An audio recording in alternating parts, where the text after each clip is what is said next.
యూజువల్గా gynaecologist scan మెషిన్లో వాడేవి 2 main probes అండి. ప్రోబ్స్ అంటే ఇవన్నమాట. సో ఇది ట్రాన్స్ అబ్డామినల్ ప్రోబ్ అంటాం. అంటే రొటీన్గా మీరు స్కాన్కి వచ్చినప్పుడు చేసేది దీంతోనే. సో దీంతో పొట్ట మీద స్కాన్ చేసి చూడటం జరుగుతుంది. ఇందులో ఏమన్నా క్లారిటీ లేనప్పుడు, లేదు ఇంకొంచెం డీటెయిల్ ఇన్ఫర్మేషన్ కావాలి అన్నప్పుడు వెజైనల్ స్కాన్ చేయడం జరుగుతుంది.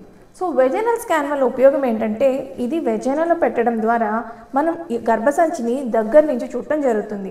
సో అబ్డామిన్ స్కాన్లో కనిపించని విషయాలు ఇందులో చేసినప్పుడు క్లియర్గా కనిపిస్తాయి. సో ఇప్పుడు ఇది వెజైనా.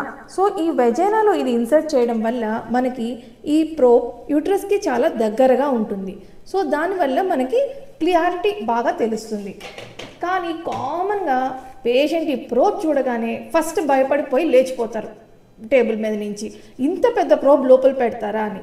మీరు ఏం కంగారు పడక్కర్లేదండి, ఇంత పెద్ద ప్రోబ్ ఎవరు కూడా లోపల పెట్టారు. ఇందులో కొంత పాటుకే వెళ్తుంది.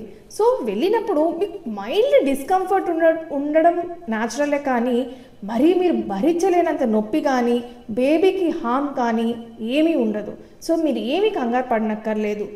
బేబీ ఏమన్నా హార్ట్ బీట్ కానీ బేబీ కానీ క్లియర్గా లేనప్పుడు అబ్డామినల్ స్కాన్లో వెజైనల్ స్కాన్ బెస్ట్ అనమాట.